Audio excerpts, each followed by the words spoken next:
The Emerald Tablet, plain English rewrite. A note before we begin, there are two distinct texts commonly called the Emerald Tablets. The first is the ancient Tabula Smaragdina, the classical Emerald Tablet of Hermes Trismegistus, a short but enormously influential alchemical and philosophical text, likely composed between the 6th and 8th centuries CE, possibly earlier, and foundational to Western esotericism. The second is the Emerald Tablets of Thoth the Atlantean, a much longer, 15-tablet work composed by an American writer named Doriel in the 1930s, which presents itself as ancient but is a modern spiritual composition. This rendering covers both, beginning with the classical text, the most historically significant, and then the Thothon tablets. Part 1. Tabula Smaragdina, the ancient core. This text was first known to the Western world through Arabic alchemical manuscripts around the 8th to 9th centuries CE. It was attributed to Hermes Trismegistus and became one of the most studied, copied, and commented upon texts in the history of alchemy, mysticism, and natural philosophy. Isaac Newton translated it. Roger Bacon studied it. Paracelsus built medicine upon it. The original is only about 13 sentences long, but those sentences contain an entire worldview. The text, plain English: it is true, it is certain, it is without doubt.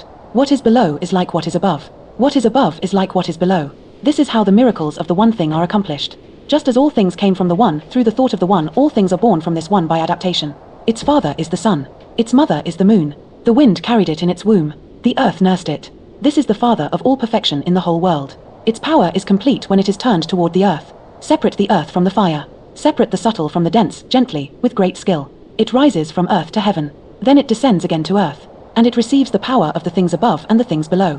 By this means you will have the glory of the whole world. All darkness will flee from you. This is the strong power of all powers. It overcomes everything subtle and penetrates everything solid. This is how the world was created. From this come all the wonderful adaptations, the method of which is here. This is why I am called Hermes Trismegistus, possessing the three parts of the wisdom of the whole world. What I have said about the work of the sun is complete. Unpacking it line by line, the Emerald Tablet is so dense that scholars, alchemists, and mystics have written thousands of pages trying to unpack its 13 sentences. Here is a plain English guide to what each part means. It is true. It is certain. It is without doubt. The text opens with an unusual insistence on its own reliability. This is not a story or a myth, the author is saying. What follows is real, verified, actual. This signals that despite its poetic language, the tablet intends to describe something about the actual structure of reality. What is below is like what is above. What is above is like what is below. This is the most famous line in all of Western esotericism. It is usually summarized as above, so below. What does it mean?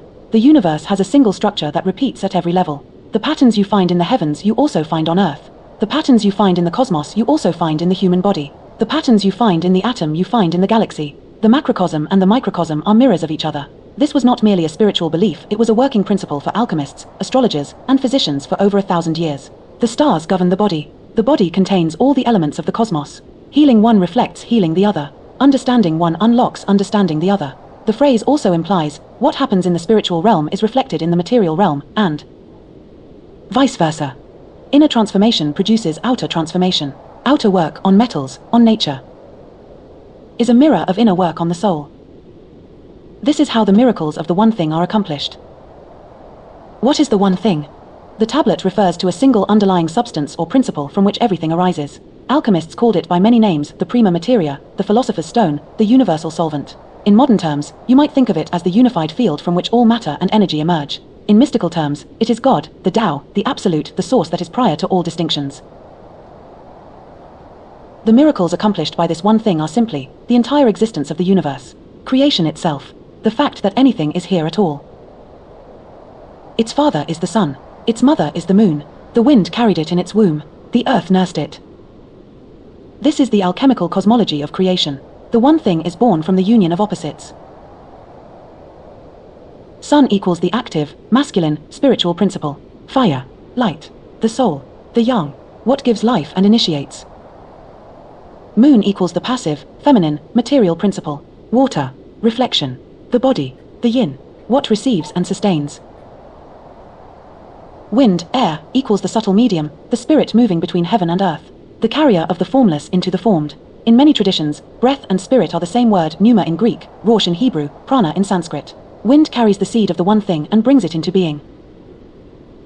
Earth equals the material world that receives, holds, and nurtures. The earth doesn't create, it gestates and manifests.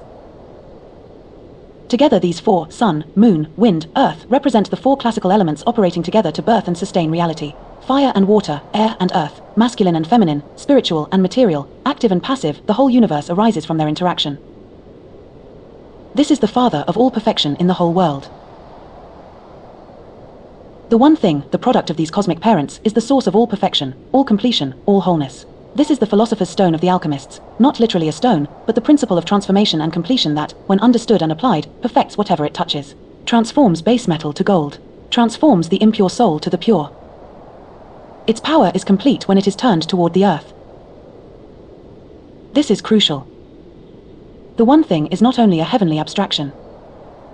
It becomes fully powerful, fully real, fully effective when it is directed downward into matter, into the physical world. Spirituality that never touches the earth is incomplete. The divine principle must incarnate. The philosophical must become practical. The theory must become work. This is the alchemist's principle. You must actually work with real materials. The transformation of the soul and the transformation of matter are not separate projects. They happen together, or not at all. Separate the earth from the fire. Separate the subtle from the dense, gently, with great skill. This is the central alchemical instruction. In the great work, the opus magnum, the alchemist's task is to separate what is mixed up and impure, and reunite the purified elements in a higher form. Practically, separate the spiritual from the material, the refined from the gross, the essential from the accidental. But do it gently. Forcing this separation destroys the material. The skill required is patience, delicacy, and deep attention.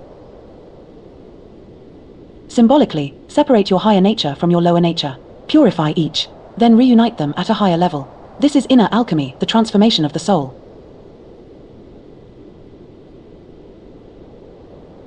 The alchemist who separates fire from earth is also separating their own divine nature from their animal nature, not to destroy the body, but to purify and elevate it. It rises from earth to heaven, then it descends again to earth, and it receives the power of the things above and the things below. This is the movement of transformation, the circulation of the great work. Matter is dissolved and refined, rises as vapor, earth to heaven. Then it is condensed and brought back down, heaven to earth. In this circulation, it collects the virtues of both realms. It becomes the meeting point of the above and the below, the spiritual and the material, the divine and the earthly. This is also the cycle of the soul, descending into the body at birth, ascending after death, descending again. Each circuit collects experience and wisdom. The goal is not to escape the cycle, but to perfect it, to return to earth carrying the fullness of heaven within you. It is also the cycle of water, rain falling, evaporating, falling again, of breath in and out, of seasons, of the sun's daily arc, the same pattern repeating at every scale. By this means you will have the glory of the whole world. All darkness will flee from you. The person who truly understands and enacts this process becomes a kind of complete being. They partake of both heaven and earth, are limited by neither, are illuminated throughout. This is enlightenment, sainthood, the perfected soul, the philosopher's stone realized in a human life. Darkness, ignorance, fear, suffering, fragmentation cannot coexist with this kind of wholeness. This is the strong power of all powers. It overcomes everything subtle and penetrates everything solid. The one thing, once purified and complete, is all-pervading. There is nothing so fine and subtle that it cannot enter it, and nothing so dense and hard that it cannot penetrate it. This is why the alchemists sought it not as a mere material ingredient, but as a universal principle that, understood, unlocks all of nature. In spiritual terms, a soul that has been truly purified and united with the divine principle is not limited by any material obstacle. Love, wisdom, and truth penetrate everything. This is how the world was created. From this come all the wonderful adaptations. The great work of the alchemist is a recapitulation of the original creation. By following the same principles that created the universe, the union of above and below, separation and reunion, circulation between heaven and earth, the alchemist reenacts creation. They don't just observe nature, they participate in it. This is why I am called Hermes Trismegistus, possessing the three parts of the wisdom of the whole world. The three parts of wisdom are traditionally understood as theurgy, the knowledge of divine things, the gods, the soul, the spiritual world. Astrology, the knowledge of the heavens and their relationship to the world below. Alchemy, the knowledge of transforming material things, including the soul. Hermes Trismegistus, thrice great Hermes, is master of all three. He bridges the divine, the celestial, and the earthly. He is the messenger, the bounder acrosser, the one who moves between worlds. What I have said about the work of the sun is complete. The work of the sun, the solar work, the great work, the opus magnum is the transformation of impure, base, separated, confused matter and soul into gold, into wholeness, into the perfection that reflects the divine original. It is complete. The principle has been stated. Everything else in alchemy, hermeticism, Kabbalah, mystical philosophy, and perhaps even modern physics can be seen as commentary on these 13 sentences. The tablet in history, the Emerald Tablet, shaped over 1,000 years of thought. Islamic Golden Age alchemists Jabir ibn Hayyan, Geber, built his entire alchemical system around it, using the principle of as above so below to argue that all metals are made of the same underlying substance in different proportions. Medieval European alchemists Roger Bacon, Albertus Magnus, and countless others treated it as the foundational scripture of their art.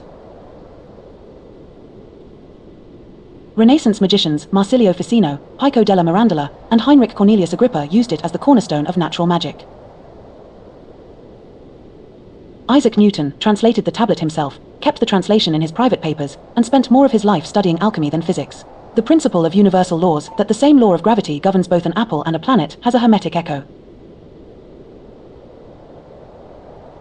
Carl Jung wrote extensively about alchemy as a projection of psychological transformation, arguing that what the alchemists called purifying base metal into gold was actually a symbolic description of individuation, the process of becoming a whole, integrated person. The Emerald Tablet, for Jung, was the purest expression of this inner work. Modern esotericists, the tablet remains central to Rosicrucianism, Freemasonry, Theosophy, the New Age movement, and countless spiritual traditions.